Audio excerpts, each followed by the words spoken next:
It's a great pleasure to introduce you, Christian and Sarah, as two artists making some of the most, genuinely captivating and thought-provoking art of our time. You're both brilliant orchestrators of images and objects and colors and sounds, which somehow grapple with and play with, the kind of the most fundamental experiences of our time, really, which is how we find our way through this insistent image world that we are all participants in and observers of. This evening marks the first public day of Sarah Sze's astonishing new work, Metronome, which I hope many of you have seen already. It's in the waiting room above Peckham Rye Station. And it follows hard on from another extraordinary exhibition of Sarah's. It's not really a survey because it's mainly new work, but it transforms the upper spaces of the Guggenheim Museum in New York. It's an exhibition called Time Lapse. And then Christian Marclay, who late last year, running through until this spring, had a very wide-ranging survey of work across a lot of one floor of the Pompidou Center in Paris. So it's a real pleasure to have you both here today. Sarah's installations of the kind that is in Peckham's day are a family of works called Timekeepers. And Christian, although actually the show at the Pompidou was remarkable because it didn't have a work of his you might have heard of called The Clock. But you'll see, between the timekeeper and the clockmaker, you'll understand why we brought them together this evening. So over to the two of you.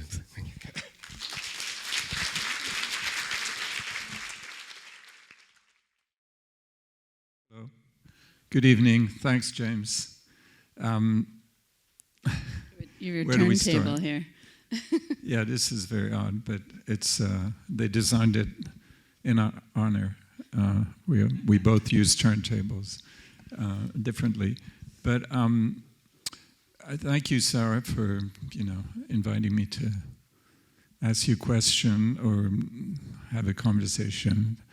I'm not used to this. I'm usually on the other side, and let's just jump into it. And I was wondering about the genesis of this piece, which hopefully all of you have seen across the street, and how, when you get approached, Art Angel is an exception because they know where to find incredible unused space.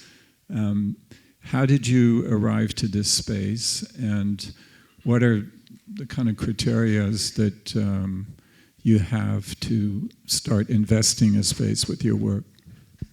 So I just want to quickly say it's incredibly generous of you to think about my work and have a conversation about our work together. So thank you for being here, Christian. It's an honor to talk with you. But I think a work is generative over, I really think of people's bodies of work as being generative over their entire lifetime. So while the audience will really see a piece individually, the sound in this work comes from some of the pieces. The real composition of the sound started in 2010 when I was trying to think about what it would be like to make a film that was a timekeeper. And I was thinking about people like, Charles and Ray Ames, Powers of 10. And I was thinking about Agnes Varda, Cleo from 5 to 7. I was thinking about Chris Marker and La Jetée.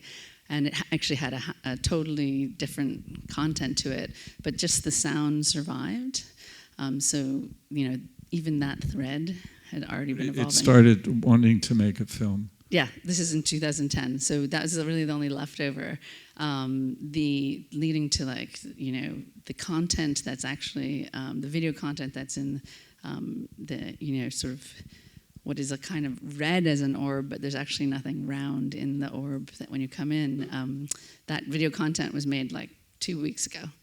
So, all of the material was a palette of materials that I've been, culling and over the years, but it's sort of this, I think it's interesting for us, especially for other artists, to think about that, and for people who look at art to realize that the process it really spills. It's the boundaries between one work and the next are, I think, for the artist, and I'd love to hear what you think too, but it's really just, a singular piece doesn't ever feel so singular to me, it's really part of a continuing thinking process. Yeah. Like a perfect example. So the back of this piece, there's a kind of a shadow garden, I would say.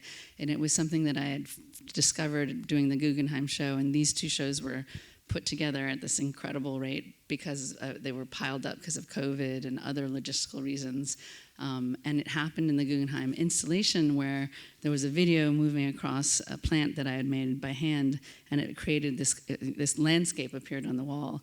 And I thought this was this really interesting moment where the sculpture was actually just a tool for image making, and you couldn't separate a sculpture from a film, from an image. They all were porous and intertwined, and that happened in this very small part at the Guggenheim. And I thought, this is the tale, this is the trail. And I think as an artist, really, that's what you want when you finish a piece. You want to find that next question. One thing leads to another, Yeah. but sometimes that happens in the installation, I imagine, because I feel like there's an element of improvisation in your work, that and that idea that you're trying to achieve something extremely precise. You create a system, but then things happen. Yeah.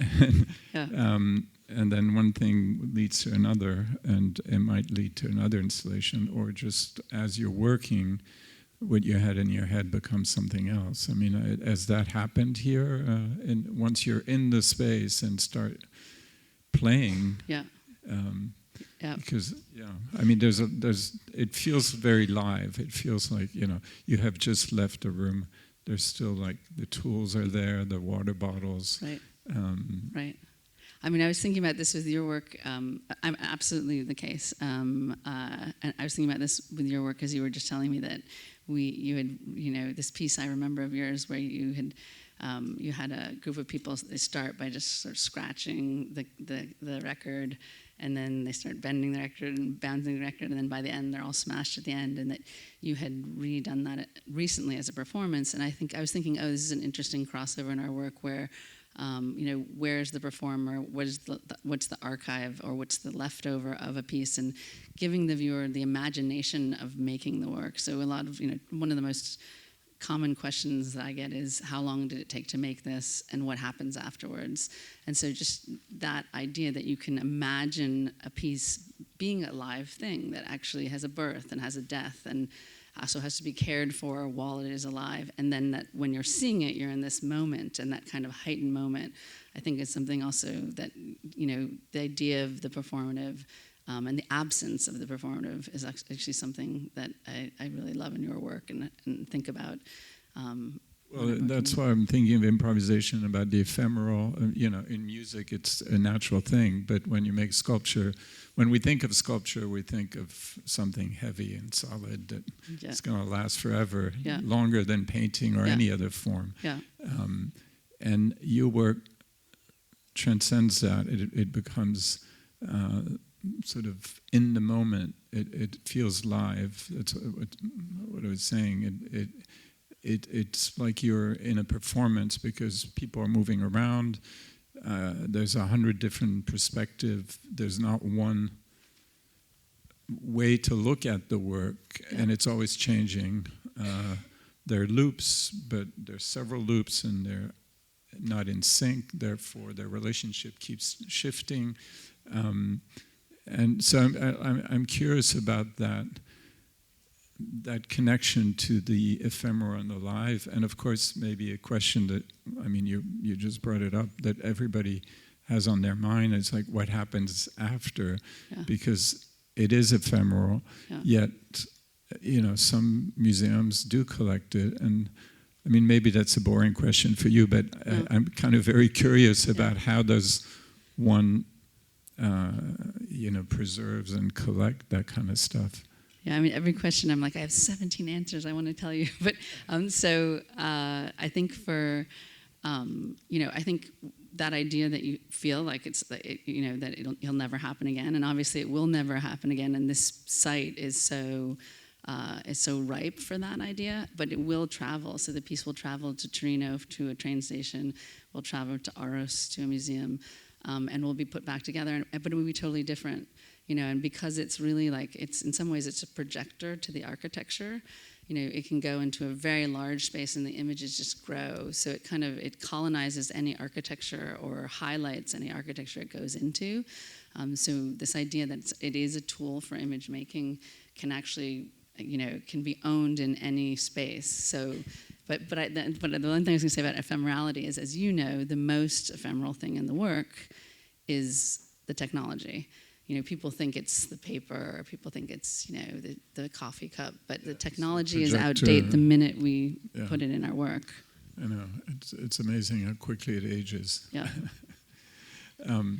But the sound, which is the most ephemeral of all the materials, I'm curious to hear you talk about how you use sound in your work. Mm-hmm. Usually I have memories of installation where there are tiny sounds that are mechanical sounds, or sounds of a fan or something moving. And but in this installation you have a metronome, and you also have a recording of trains. And then you have all the ambient sounds, the real trains, and people around talking and. Yeah, I mean, it was interesting. Metronome was one of the reasons I used that as a name, is because I wanted you to actually realize the sound is can be maybe the most operative thing in the work. And when I did a couple of installations during COVID, I was doing them remotely, and I could do a lot remotely. But I would arrive. I was doing more remotely than I normally would out of necessity. And then I'd arrived, I worked on a piece in Paris with Marc Rao, and he did tons of work. It's amazing, collaboration from afar. And when I got there, everything was amazing, except the sound was totally wrong. You cannot do sound remotely. You have to be in the space. So in this piece, I worked with both Marc and Mike Barnett, who he created a lot of the work before I came, and I went in, we'd created it together on the screen, and when I got here, I wanted to change things in the sound to make it specific, and we started changing things, and the entire piece started to fall apart, and it was just the sound, so it really made me realize how important that sound was. But another person I would recognize here, I did early work at San Francisco MoMA and worked, and Janet Cardiff did this sound piece at the same time. And I'd always loved how with Janet and George's work, you'd have real sound, but then you'd be in a real space with that sound, but then you'd have recorded sound confused with it. And it was that moment where you realized how operative the sound was. So in this piece, the trains go by, but I recorded the trains as well going by. So there's a rhythm of fake trains and real trains going by at the same time. And even when I was doing it, I have to stop the recording to figure out if it was the real or the fake train, because the brain just went right into that as sound. It's,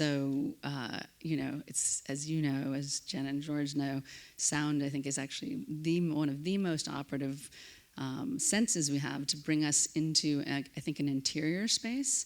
And for me, that's a really interesting place to go, because we have so many images outside that the piece for me, the work I'm doing right now, I think I'm interested in how memory is embedded in interior images. And so to get you to think about interior images, actually the sound, I think, is the portal that brings you there. And I actually had one thought about sound, because I was thinking about your work, and so much has been written about so much of your work, but I had an interesting thought, and you had said, Christian brought me this catalog there's this beautiful essay about the I started reading it really quickly, about the onomatopoetic in the Japanese language. And I just wanted to share this with you. I thought that one of the things that was really beautiful about the clock, it reminded me of Indian classical music, and I don't know if do you know about this? So Indian classical music was totally time-based. So you actually play certain music only at certain times, like within the hour. And my husband's an Indian classical singer, and so I've listened to it a lot. And I actually called him up before and said, like, I'm going to say these things to Christian. Is this correct? And he was like, he said, you actually have to apologize if you sing a song that is like a morning song at evening. And the reason why, he said, is because with Indian classical, you actually you are supposed to be bringing in the time of day is supposed to be the inspiration for the work itself. So you're supposed to be sort of bringing in the energy of 3 a.m. And that's why 3 a.m. is making that music. So you really don't make music at any other time. And the music is really more about listening to the time of day and being a conduit for that time, rather than being a performer. That. Well, I wish I had known, because I had a hard time finding in Indian films clocks. So time is expressed very differently. Yeah, well, maybe they didn't in need... Bollywood films, you know, they like to sing and dance, but I'm sure classical music is quite different. But I wonder if there's a trace of that even in Bollywood films. Yeah. But you mentioned the word fake sound, real sound. Yeah.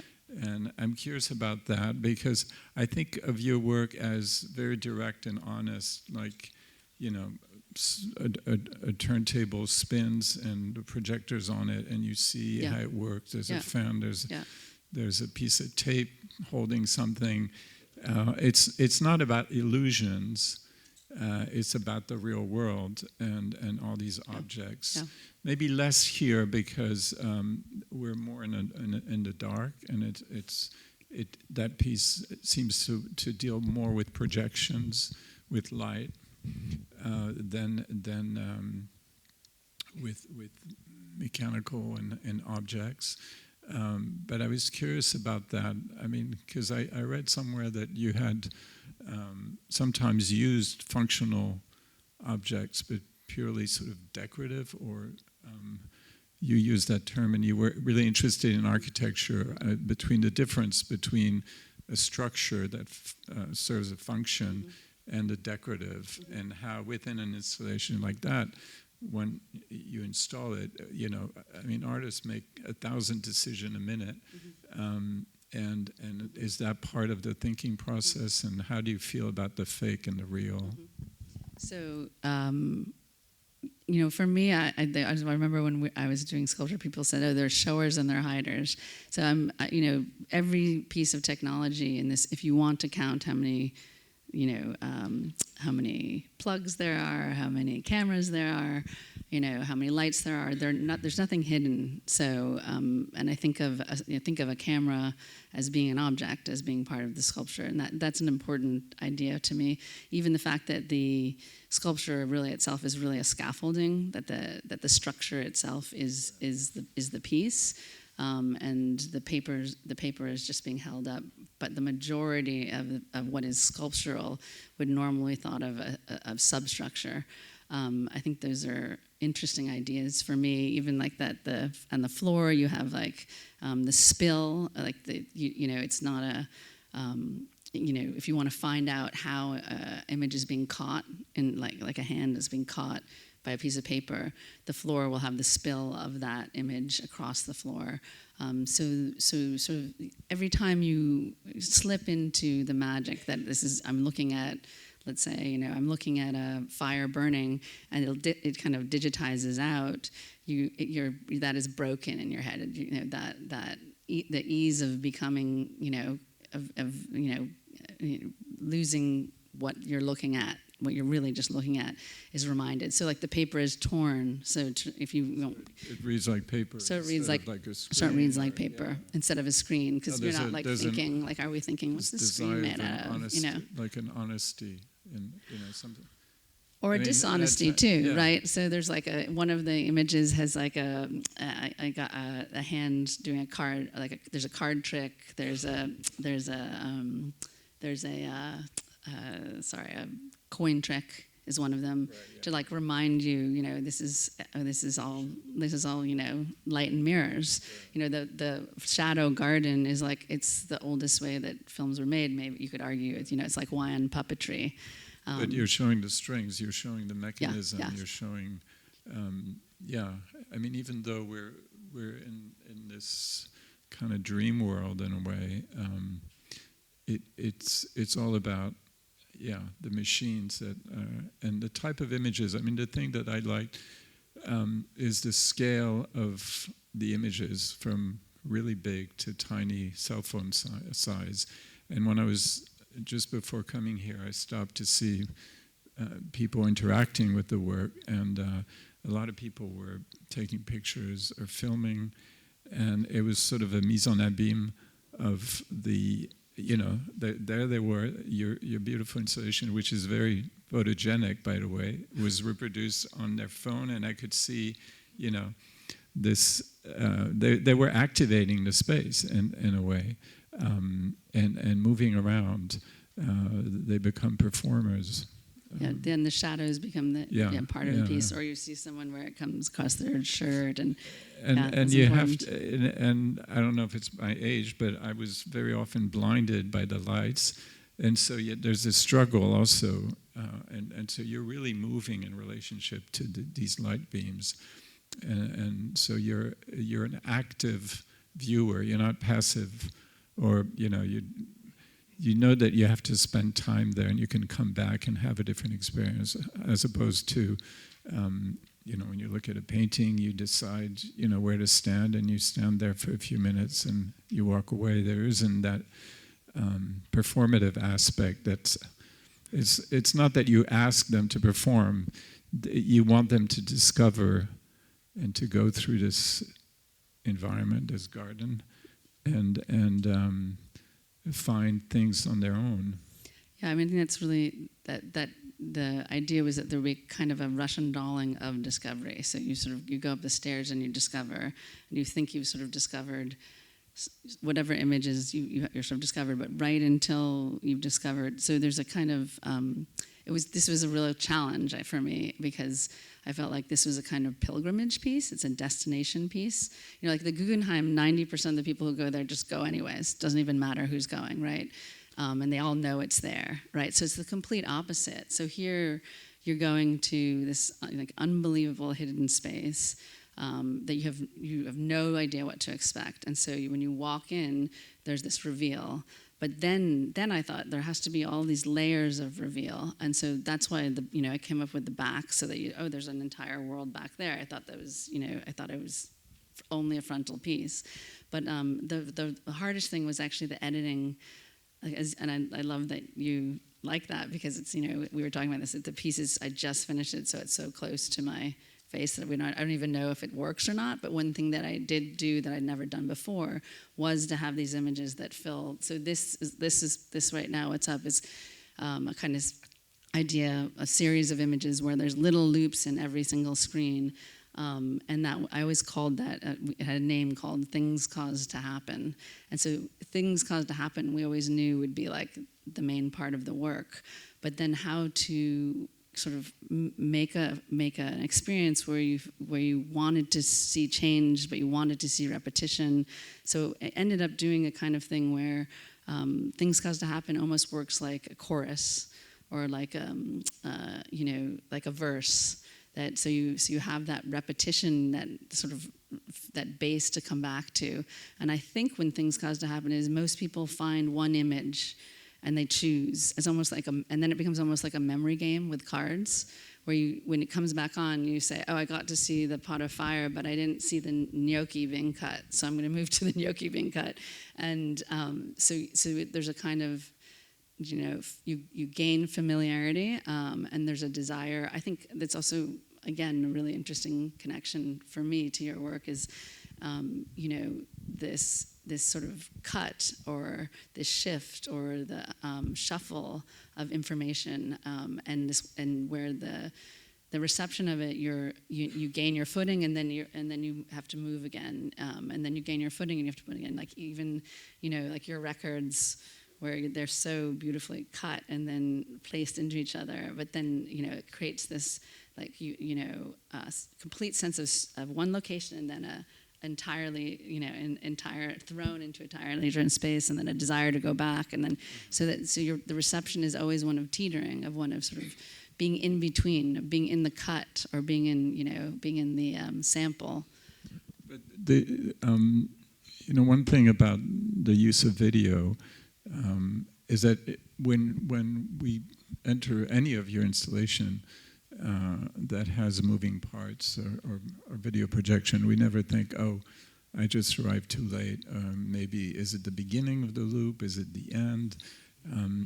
Those questions, which are, I find, stressful for the viewer. Right. When you walk in a dark yeah. video projection room and you don't know if you enter it at the right moment. So I found a solution with the clock, and I've made several pieces where, well, that one has a beginning. The telephone piece has a beginning and an end, but a new piece called The Doors, you can enter it anytime you want. And this is what I find fascinating here, is that nobody asked that question, They stay for a little while, and then through this repetition, but within the repetition there are changes, or you're never sure that that's the loop. Is that the loop of just the globe, or is it the loop? These are questions I think that we ask ourselves because we're so used to, time-based art that has a beginning and an end, and so you're really breaking the rules there and allowing the audience to relax a little bit and spend time. And I noticed you put some chairs there, and even though the piece seems to have more of a frontal quality, people naturally go in the back too. There isn't like a sense that, I'm stepping over the rules and I shouldn't go back there, but it feels natural. So maybe you can talk about that frontal, because you're also a painter, and we're trained to stand at a certain point and to look at art. How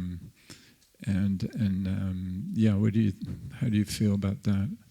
I mean, I think that the use of light and video in a sculptural way, as for me, is a really interesting tool to play with. That a video can go over a painting, a sculpture can go through a video. Like this idea that one thing is totally melding and mixing with another, and I think that images, the prevalence of images is making them meld, more and more. What the objects and the images are fusing. So that idea is really interesting to me in the space. Circulation is really important. So and this idea of discovery over time. So I always thought of, even like when I did an installation, I would think of it almost filmically. Like what's the first image, what's the first frame in a film, what's the crescendo, how do you become familiar with a character, but then you see that character evolve over time, and at the end of the film or the book, you know them anew. So this idea of chapters, or setting up a situation where you hope something's going to happen, and then what you thought was going to happen is not. Or a musical structure. Absolutely. You talked about it. Absolutely. Yeah, I mean, there's a need for structure, but it's the experience which is unstructured in a way. Yeah. And people can experience it any way they want. It's always the right way. Yeah, exactly. No, absolutely. I think audiences, are so rarely confident about what they think. They always feel like they have to understand something that's hidden, or they can't relax and just take in the moment, because it happens really in the moment. That's what I was saying at the very beginning. It is like a performance. Yeah. Right. And I think the just having the attention and giving the work, and making an experience where time is somehow becomes tangible in a different way, the way you do in your work. That's real. That was a real hope that, for me, like the success of I got an email from the security guard at the Guggenheim, and he said we had to change the way people were coming into the museum, the lines, because the average amount of time spent on a ring was twice as long.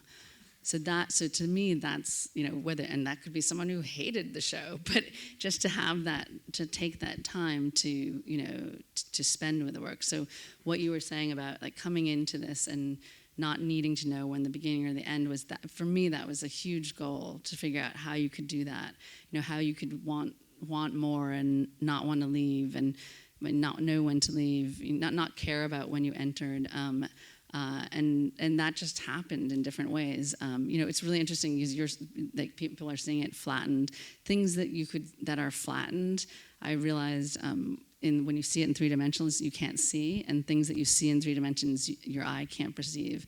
And I'm not sure, you had said, I told this to you, and you had said, oh, it's because a lot of the editing of this was on the screen, where there's like a cutout of all the holes, and I was editing the images into it. And so there's actually, like, there is a break after things cause to happen, there's a number. And when we edited it on the screen, you could see the number. And when it got really big, I don't know if you can see it here, but on the computer screen, you can see the number. But because it's small, you said it's smaller. So you said it's because it's smaller. I think it also might be because it's concave. You're in real life that you can't read it. I'm not sure, but I actually, as a little hint, this seems to be a countdown. I added that. So I added in. If you want to spend a lot of time, it's almost like the signature. This one, which is a countdown, stops and it shows you. It's a countdown by tens. And so it stops and it shows you where you're at, so you can locate yourself. And actually, we actually needed that, because as Mark knows, you actually, even when you know the piece incredibly well, you don't know where you're at in the work. So it's at 4. See that it's at 4, and that's a 4. But you can't, when we were editing it, you could see that it was a 4. And then when I came, I thought, you know what, we could have changed that and made it really readable. But I decided actually this is better not to know. And so we added things like this, because I said instead of making it an obvious countdown, there should be moments where all of this plethora of images, suddenly you have this silence, where so every single camera that's there, both the rotating cameras that are here and the cameras, so all of the cameras that are actually just in the piece here, all of them become one image. And it happens, there's birds, there's one place where this is a time lapse. Actually, it's not even a film, it's a time lapse of just photograph taken over from dusk to dawn. So that's the sky, that's noon.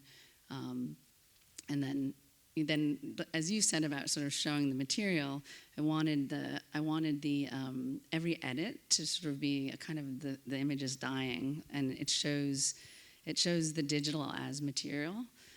Because obviously everything outside our eyes is material; it's not immaterial. And so let's talk about the imagery. It seems like you found a lot of things, but also filmed some things. You mentioned to me that you filmed the water puddle, but some of it you said is from the internet. So that you just appropriate things from the internet. But I read somewhere that you don't watch TV, which I appreciate it, because I don't either. And was wondering how you relate to television and this kind of saturation of images that we're experiencing right now. Yeah. So I think it's hard to know exactly what I would say somewhere between 75 to 90% of the images are just from my iPhone. I think there was a film. They're just filmed right from the this. iPhone. I think that was factually incorrect in a recent British newspaper, but it is this is me burning a pot of popcorn and throwing it out someone's window, and so there's one this is a friend of mine making gnocchi. That's just doing a card trick. A friend of mine doing a card trick. So something like that is something I bought. So I like this idea that also we buy images as we buy objects. So you can buy. I don't buy anything. You just steal. I steal. Great artists steal. We know that from Picasso. But look what happened to Warhol. There's a case right now where, the Supreme Court didn't appreciate his stealing, which is a sad moment for American law. I think that will change because the authorship of images, the manipulation, that it's changing at such a speed that you can't control that. I remember when I first made installations in museums, they said the museums were like, you can't take pictures. I don't know, those of you who of a certain generation here will know that. Remember that you couldn't take pictures of anything in museums, and then the guards would come up and say you can't take pictures. We didn't have these in our pockets, so you'd have like a picture. And I remember I just said to them, you know what, just let them take pictures of my work because people will. The installations, they will anyway. So I do think that those laws will become obsolete because they'll be so antiquated to actually how people use images. Well, the Supreme Court is antiquated. It's true. By nature, for sure. It's very sadly, and by appointment, but we talked about the projection in different scale, but there's also objects in the back. There's, less maybe than in other installation. And so I have to confess, when I thought, what am I going to talk about? And I was reading some stuff, and everybody has lists of, objects. And I thought, I'm going to compile all these lists. A natural instinct, and it's like a huge shopping list. But then I thought, well, this is ridiculous. I mean, it's not about each singular object, but it's probably more about the mass and the relationship between each object. But that's something I'm quite interested in the difference between looking at a single Q-tip or seeing a whole bunch of them. Is that how do you shop? I mean, another thing I heard is that you look for objects that are new, and that you're not interested in the romance of old things, used things. And I'm curious about that. Yeah. So two, and if you may, I'll do two answers. So the first thing, because it's interesting, I think that I think we have such a privilege, or visual artists have the privilege of working without. I mean, we can work with words, and you work with words very specifically, and you play with the working of words. But I think that in the case of, and it's funny because in England they always call them the bits and bobs. The bits and bobs list, to me, was a really interesting reaction of trying to orient yourself. And as you said, it's like taking a Wordsworth poem and then taking every word and making a list. It completely loses its meaning to me. So the question, so there's so many reviews would be the list, or how many different objects, or how many. So either how do we name, how do we number, and the question I said about like what happens before, what happens after. So it's like I think it's a desire to locate, and to in a way we know, because the visual, it puts you in I find that's like the privilege of our tools is it puts you in a place you can't articulate ideally in some ways. But the journalists are trying to describe something, and so that's what they have. Yeah. But I mean, maybe it's also a way for the viewer to enter the work. It's just a way. No, absolutely. I remember seeing this very absurd. I was at the Met in New York, and there was a group of students looking at Jackson Pollock with their professor, explaining it, and they say, "Who can find the red dot?" There was like, it was a very dark painting, and there was apparently a red dot somewhere, and they were all looking everywhere for this red dot. And I thought, this is crazy. But it maybe forced them to spend more time there, and maybe something happened. But it was such a strange idea. So looking at one object in there, in this mass, is absurd as well. But then the second question about the new and the used, I'm curious about that, because I tend to appreciate used objects because time then is expressed through this patina or this damage. No, it's good. It's interesting. You're right. With your work, that you have that. So the only last thing I was going to say is, for me, the importance of the found object is location and scale. So to me, this bottle it's all about the human hand, right? It's scaled entirely to my body. So when you put a coffee cup in, you can locate even this, when we're looking at the screen, this could be 2 inches, but the minute you put a chair or a ladder or things, so it's a way of inserting the figurative for me in the work, and behavior, and also a kind of recognition of the studio brought into the space, that you see that to collapse the idea of the place of making and the place of showing, so that they become closer in time. So those are really the reasons. And I know that a reviewer only has words to work with, so it's fine. But I thought in some ways with this piece, I thought I'm going to bring down those things really low so that they have to be more found. But in terms of time, so the original sort of idea around using found objects, because I was a painter and I went to graduate school as a painter, and I put it aside and I thought, okay, I want to see how we value objects, how meaning and value gets imbued in an object. Why, if this theater were going to burn down, we would take the people out, the animals out, and then the art. How does art become different than this table? So in order to sort of do this experiment, to try and take things that were cheap, mass-produced, easily replaceable, and then say, actually, you could go to an installation and say, wow, I have this incredible sense of loss or of joy or of familiarity, but I have these things in my house. Why is it in this?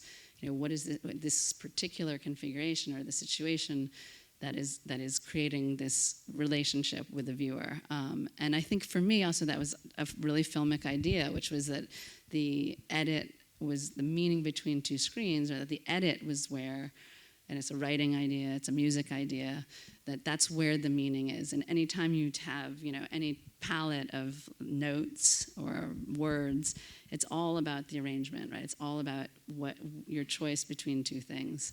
So that was why I wanted them to be. I didn't want the romance of time in them to say,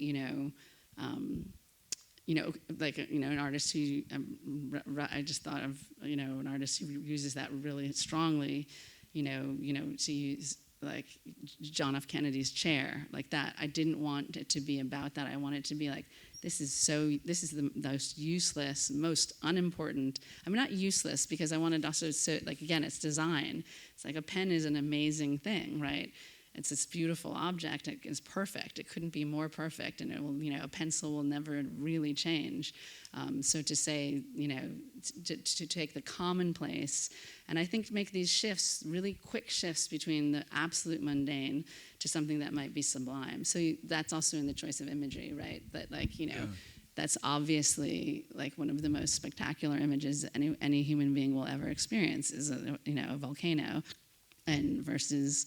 This is the puddle a rainy night outside my studio. The birds is a ecstatic image. Yeah, the birds is there's kind of a list of reasons, I think, for the different images, and they're kind of Venn diagram where they cross. But the birds was about trying to create this moment where in nature where suddenly you're surprised. So this idea that you could be walking through a field and all of a sudden this flock, it happens in New York all the time with pigeons, and there's a New York pigeon moment in here too, where all of a sudden the pigeons start doing these incredible patterns, and you're sitting in the middle of this complete urban hell, and you have this unbelievable pattern of nature. So I'm looking at my notes to see if I forgot. Or the time. Well, the time. The timekeepers.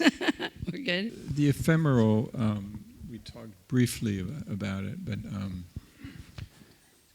how, I mean, the idea that a piece will change and evolve, and that it's almost like a natural being. But how do you envision your work being reused? In 50 years. So I always really loved. I've had this infatuation with Russian kiosks. I love this idea of like something you can fold down, like a kit that you like fold down, and then you put it together, and it sets up, and and it's a display for information, and that different communities could come together and put information. So I make little kiosk models for fun. So I think of the works as both experiments and as tools for conversation or for the dissemination of information. I think so. I kind of think of this as, if you've already seen it, and also it's going to be open for a half an hour after this. So if you haven't, it's kind of interesting experience to hear us talk about it and then see it. But one thing you might notice is that the door is about the smallest door you could ever imagine a piece this size going through. So it really comes down. I don't know if Joe is here. We actually built the outside structure pretty near here in a fabrication shop, but it comes down like an erector set and fits through the door and goes back up. So this idea that it could be portable, like one of the earliest pieces that sort of I made like this, was called Portable Planetarium. This idea that you could kind of like pack it up, move it. Like most of the things in the Guggenheim are on wheels. This idea that you could move it quickly, that it could be had a kind of almost an emergency. This one you feel less like that, but like an emergency situation, you could grab it and go. So that idea that it's kind of like nomadic, vagabond. That idea is important to me. Yeah, it's not heavy. You can it's true. It's big but not heavy. Thank you very much. That's absolutely fascinating.